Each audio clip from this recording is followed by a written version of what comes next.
With every blessing comes unforeseen burdens. I've been told that a person is either fresh out of a season, currently in a season, or closing in on a season.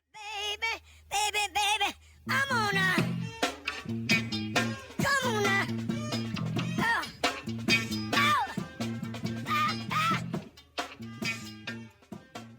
Chapter 3, A Blessing and a Burden. I had a birthday, it was when I turned 40. Anthony Brown, Rashawn McDonald, Shucky Ducky, there was another comedian came. And that's when they used to have a concert, they used to do comedy down here on Main Street. And so we went, and Sadie had on like she was going to Mars, a spacesuit. It was a silver jumpsuit. And of course, we was on the front row. And Sadie came in, and the lights just, when they hit her, it just lit up the whole building. So every comedian that came out talked about Sadie, because this is what she had on. And so then my wife told me, hey, well, we're having a birthday party for my husband. They're gonna be over at This Is It. And they said, well, tell us where it is. And lo and behold, they showed up. And they stayed about 2 hours. They partied with us like it was 1999, like Prince would say. They partied all night long. Craig Sr. watched as Frank and Maddie built This Is It from the ground up. Now, Craig Jr. follows in their footsteps. Me and Craig have somewhat similar stories. We went off to college, came back, and we had a vision to do something else. When I realized I wanted to be a part of the soul food industry, period, it really goes back before then. I always really wanted to be like my dad. And that was just period. You know what I mean? I looked up to him. He wanted to be a fireman. I wanted to be a fireman. Like, I patterned his walk. And so when, you know, he ran the restaurant, I'm like, I want to do that too. You know what I mean? And so it really fed off of watching my dad, you know what I mean? And seeing what he did and how he molded, you know, his foundation as far as when he took over the restaurant. And it's just, it's really, it's a big factor to me, because a lot of people go fatherless. You know, they don't have father figures in their life. They don't have that person to look to, and so they look to either mothers or friends or cousins for knowledge. And I was able to have that father figure in my life to show me that you can be successful, you can, you know, do what you want to do, but have something set before, so I don't become lost, you know, when I become a teenager or that, you know, something of that nature. But the soul food restaurant aspirations really came from him, you know what I mean?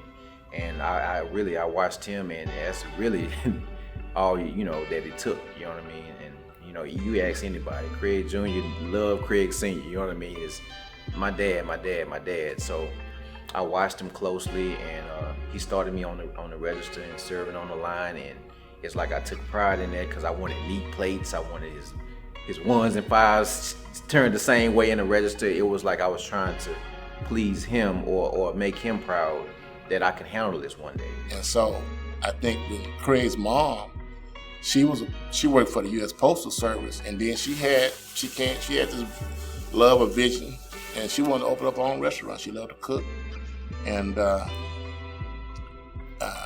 time went on, and then she asked Craig would he come and help work with her. And so, you know, it was a mutual agreement. Yeah, go help your mom, you know. Even though it's the same type restaurant, you know, go help your mom. And he was innovative, and he had, you know, he was tech savvy and all this, and he went and helped his mom, and unfortunately she passed 2 years ago. But Craig has done a fabulous job taking over like I did with my grandpa. He took over it, he kept the ship going, and I feel like I've done the same thing. Craig Jr.'s love for the food business was soon matched with a love for customers, especially those from Fourth Ward. And so you're talking about 50-something years in one neighborhood, you know what I mean? And so not only do the people that work for you know you, the whole neighborhood knows you. And I mean, I know my dad, he probably done it too, but it's been nights where I used to close, and it was a couple of nights I forgot to lock the front door. And the place would be perfectly fine the next morning. They'll let me know about it. June, you know you left that door over there. And I'm like, I did? Did anybody get in there? Like, no, nobody went inside. And so the neighborhood had your back more so than anything. And that's what made Fourth Ward so special. And to This Is It, because it was where it originated, and it's where everyone was groomed, where you was friends, family, you know, it was really that glue. It stuck together. And when we moved to Third Ward, man, it was more so like you're the new kid on the block type. You're the newcomers, even though you're still established as a restaurant, but you're being tested. The clientele is different. It's new faces, you know what I mean? A couple of break-ins, you know what I mean? Just to test test our will to see if, okay, break in there and do this, or are they gonna move, or you know, how long are they gonna stick up, you know, and hang in this? But they're not knowing that our great grandfather was a gangster, you know what I mean? You know what I mean? So it ain't no quitting and leaving. Although divorced, Craig Sr. maintained a business relationship with his first wife, which led to the opening of her own restaurant called Mickey's. Let me put it this way. I stand on This Is It and what we deliver. You know, I would put This Is It up against any other soul food restaurant, and I think we'll hold our own. I think that, and here's how I see it. When you build a customer base, their taste become accustomed to your taste, your brand of cooking.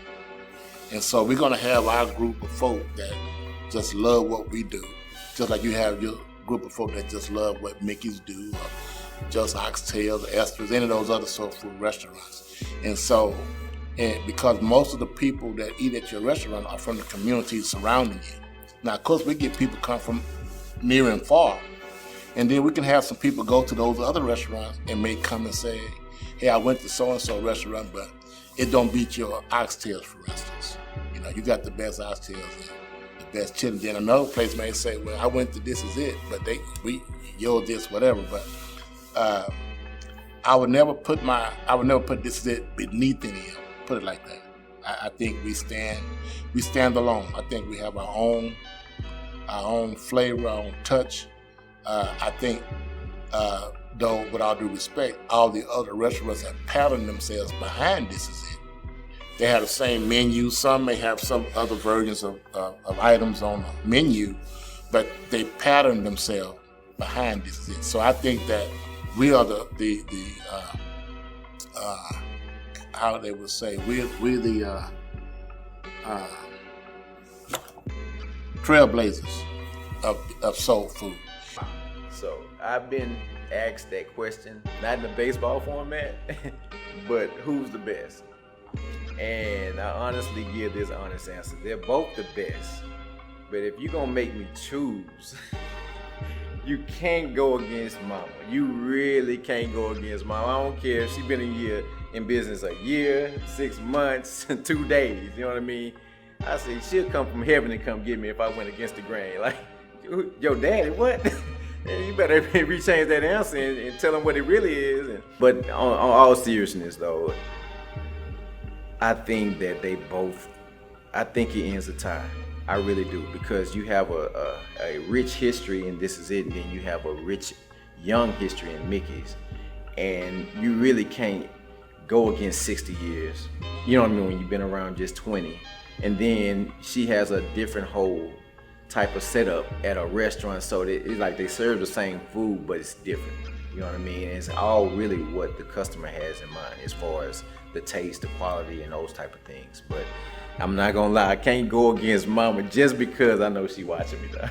Just because I know she watching me. Although Craig Sr.'s first marriage didn't survive the long haul, he held out hope for love. I'm from a small town in Louisiana on the outskirts of Lake Charles called Mossville. I lived there all my life prior to moving to Houston.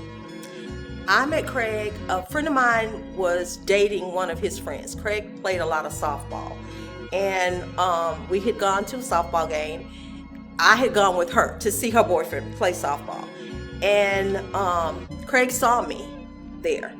And I had on a dress that kind of showed my calves, my legs. And so he told his friend after the game that, who was that girl?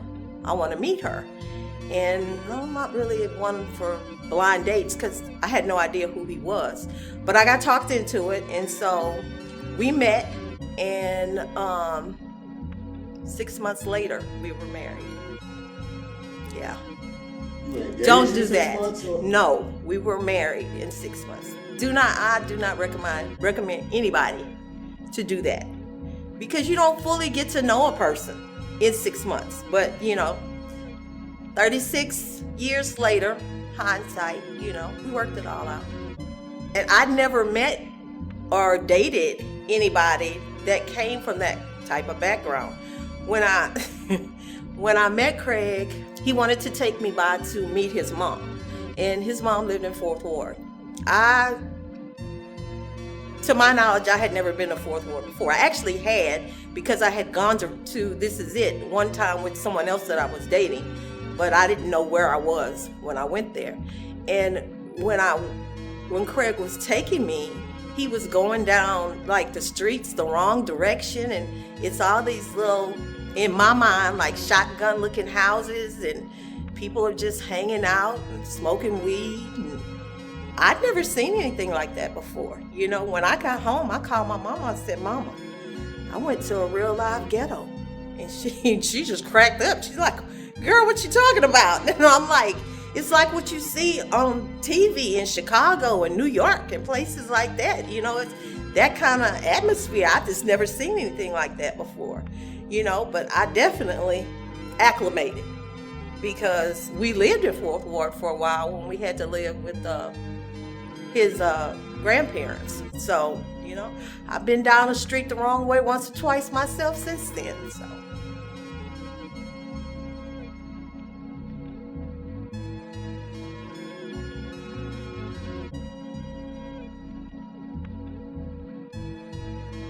Okay, so backstory. When I met Craig, I asked him, do you have a girlfriend, whatever? And he was like, no, whatever. He was lying. He had a girlfriend. He was actually living with a girl. And yeah, when I found out about it, I'm like, buddy, I don't do that. Make a choice. His family all knew about this other girl. So when he showed up to the restaurant with me, everybody was looking at me kind of side-eyed. Like, I realized later why I was getting those looks, like, who is this girl he done brought up here, kind of thing. Life as an entrepreneur is hard enough without the outside drama. Men in suits and uniforms are often sought out. Between being a fireman, a preacher, and a restaurant owner, Craig sees that 3 times over. Because I guess people view, just like you just stated, that it shows a sense of power.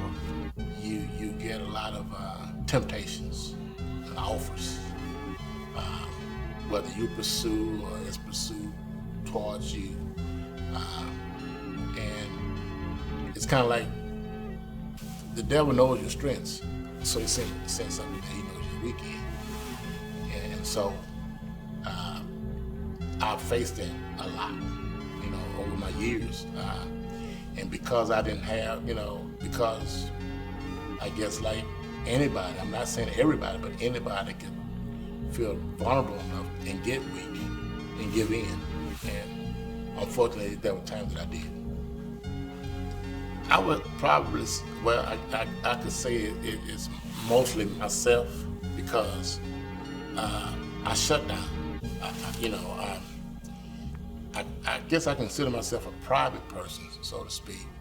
But if you come at me a certain way, and then my sensitivity, I get into my feelings and emotions, and if you hurt me, I won't necessarily try to hurt you back, but my actions may end up hurting you, if that makes sense. And so I think even when I voiced how I felt about certain things, or she voiced hers, one was received and one wasn't. And I felt probably mine wasn't. I guess one might say if your needs were met, or maybe just too greedy. You wanted more than what you had when you could have just been satisfied with what you had. And I guess, I don't know, maybe it was an ego thing, because hell, I can do this, and unfortunately, that wasn't the case. It's kind of a phrase that I use a lot of times at church that probably my church members that I fellowship with don't like, but church folk are just folk from outside coming into a building, because the building ain't the church. So you bring all that outside stuff inside, that don't mean you just automatically change. You're the same person. And it does come at you. I can remember one time I was out cleaning tables, not here, but it could have been here when we first got here. But I was in short pants, it was hot, that summertime, and dressed, just comfortable, but I was cleaning tables. But it kind of looked like I was a busboy. And I spoke to this lady, and I said, "Hey, how you doing?" And she kind of, okay. And I speak to all my customers, but this particular lady kind of like, okay, that's cool. Then she, this lady named Sarah that used to work for us, she said, she had asked her, who owned the place? She said, he does. The lady gets back to work and called and say, "Hey, I'm the lady who's in the black dress. Now she want to talk to me."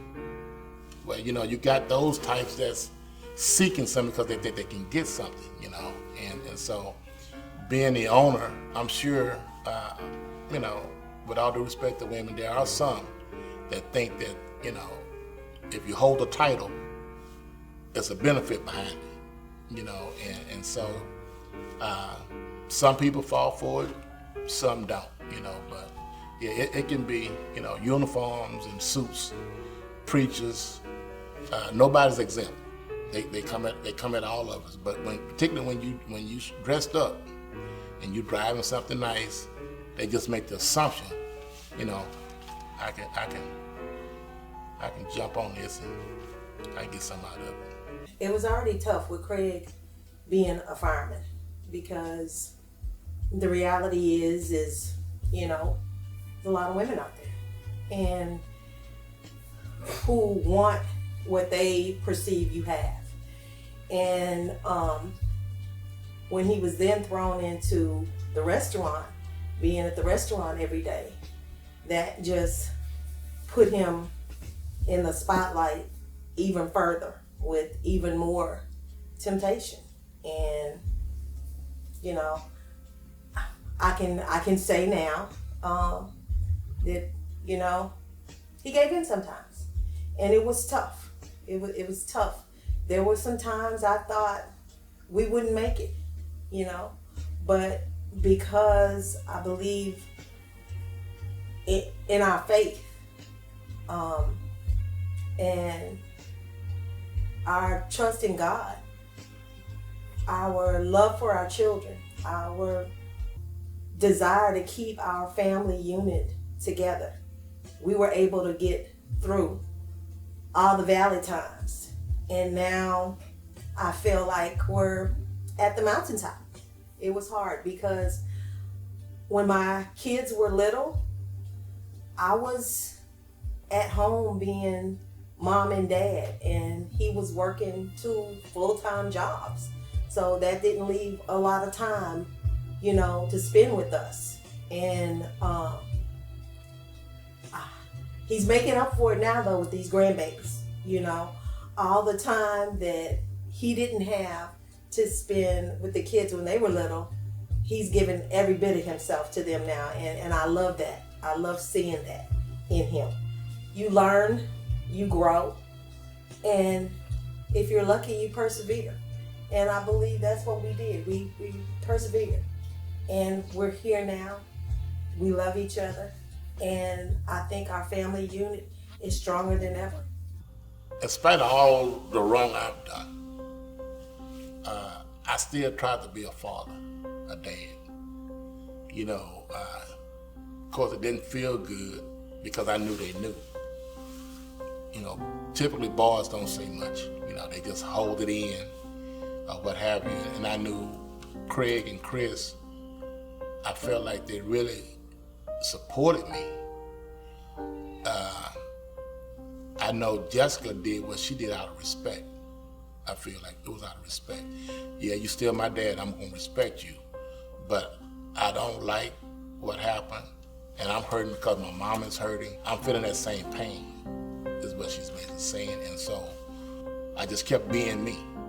You know, whatever she needed, I tried to provide. Wherever she needed me to be, I tried to be there. And one Sunday at church, out of the blue, I get a text from Jessica saying, I forgive you. You can walk me down the aisle. And that was out of surprise. Because at the time, I didn't know that she didn't want me to not walk her down the aisle. I didn't even know this until she shared that with you. But she texted me. She said, I forgive you. And a friend of mine named Hershey Dunn sits next to me. I showed him we were very close. And it kind of brought us both to tears almost, you know, because he knew the struggle that I had been having. I had lost a lot. I lost faith in my own minister, you know. I never forget the conversation he and I had, and he told me, he said, man, you have no credibility here no more. You know, and I never understood it, and to this day I still don't. And we're close. I feel like we're close, but there were just the conversation we had when I needed at that time guidance and healing. Show me a different direction, you know. But I guess because I was so close in my church, and I was kind of like a go-to person. Now he don't have that go-to person now. He gotta find somebody else that he can go to, because I'm sure that was aspiration for myself that maybe one day I would have been the minister of that church. I don't know, but there were a lot of things falling because my wife didn't support me in the ministry no more. You know, I used to teach, but it was 2 years before I taught another class. I was preaching, so of course it was 2 years I didn't teach, 2 years I didn't preach. But, you know, I stayed steadfast. I still sat in the same spot I always sit, on the front row. And I wasn't gonna let what I did stop me from still trying to serve a God who loved me. So I stayed, because I know he forgave me. It's left up to the people around me whether they want to forgive me or not. So if they do, they do. If they don't, they don't. I'm not living for them. And so I think maybe they realized, hey, we got to move forward. And so then they forgave me. I think he forgave me, and I think she did as well. Well, I know they did. So life continued to go on. And even if had they didn't, life still would have went on. And I still would have had to be my own man, my own self. And, you know, but I'm thankful that I got my daughter back.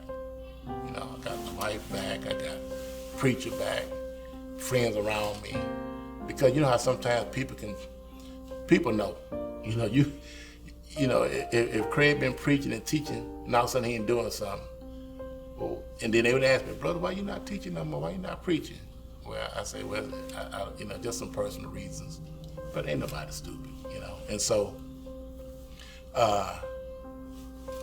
but they never changed. People still show me love, and I'm thankful for that. They didn't give up on me. And so, here I am today. You can't teach something until you live something, you know. And so when I have taught, now that I do teach again and have preached, I'm doing stuff that I've lived. I'm giving them a message that I've lived. In the position that I'm in, you know, they would tell me you gotta be ready for that, because that's when they come get you. We got away. No, we ain't get away. The Lord helped me get away. I remember when I went to this thing from the bank one Saturday, man, my truck, man came right behind me, broke my window, took all my money, but he could have took my life. But guess what? It wasn't me that did it. It was him that did it. You know, I walk around, I look around, I got my friends, I got my family, my children, my grandchildren, all that. There ain't nothing that they doing. It's him that's doing it all. I didn't know that she didn't. But, you know, because when Jessica graduated college, I mean, I was there. Jessica got a ticket when she was at Xavier, and it was a turnaround trip for me. I went there for the ticket, came back, but she still needed me as a dad. So I always fulfilled that role in her life, whether she was mad at me or not. But when she had trouble, she called her daddy. And her daddy would go to her rescue, you know. I didn't care how she felt or how Georgette felt. I still paid the house note. I still took care of my wife. Even though I know she's hurt or upset, I still did what I had to do, because that's the man part of me. You know, I could have said, well, hell, I don't care. You don't want me? I ain't doing this no more. And then our family would have split. But I held on, I stayed strong. I still did with everything that I had to do. And there were a lot of folk who would say, man, you crazy. You know, I wouldn't be abused verbally like that, or talked about, treated like this and that, and still do what you do. I still did it, you know, and I didn't care about that. I still had an obligation to do it, and so I did it. And so with her doing that, like I said, I didn't ask for it, it just happened. And I was like, I looked at her, and she looked at me, and she, you know, like, I love you. Y'all were in the same We was church? at church. We was at church together. Y'all were in the same church? At the same time. Oh. When she sent me the text, I'm sitting here on the front row, she's sitting over here where she always sit. And she sent the text, and I felt it go off, and I looked. And then I looked at her. And then I kind of like showed my friend. Yeah. So that was like right there at the same time, you know.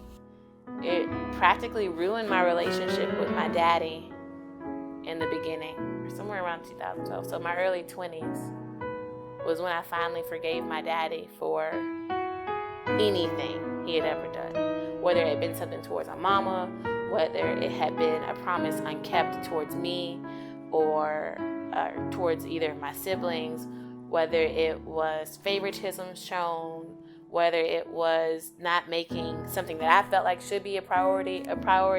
I let it all go. I don't know how. I do. It was God. I wanted a relationship so badly with both my parents. I wanted my parents to want a relationship so badly with each other.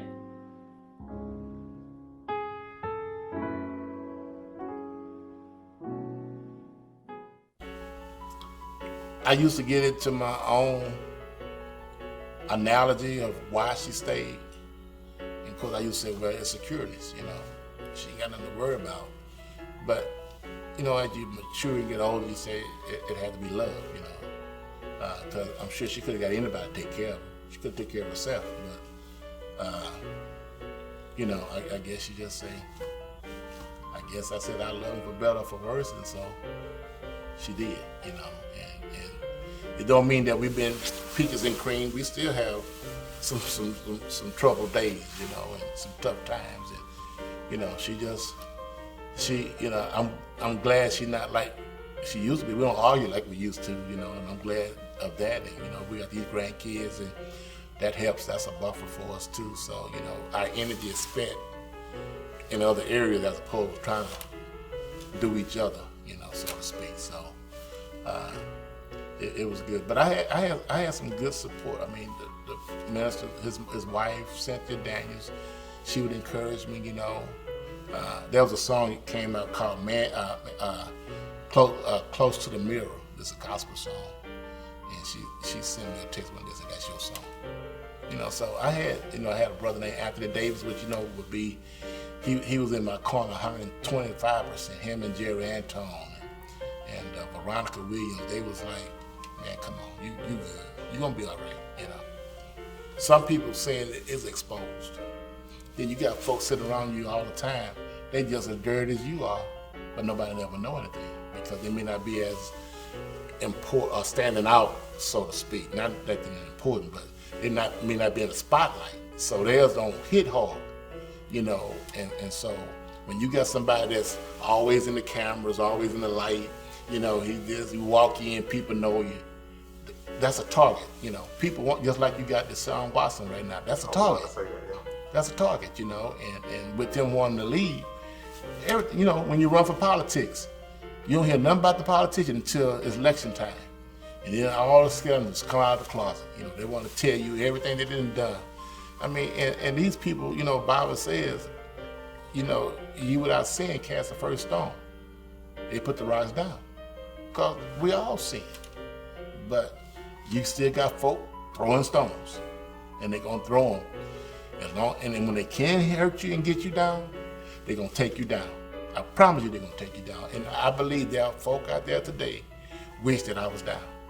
Everybody don't love Craig. I know this for a fact. They may smile in my face, but everybody don't love me like they say they do. And if I fail, the old cliche, I told you so. And all these alarms went up, it was him that got you up. You go back,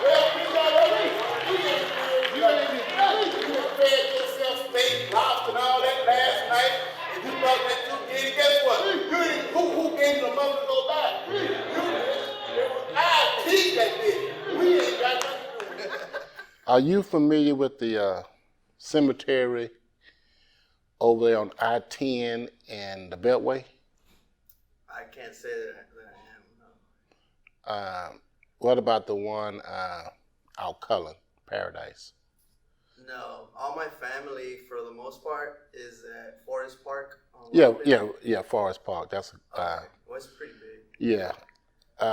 In your estimation, how many you think are dead over there? Dang, I don't know. 250,000 people?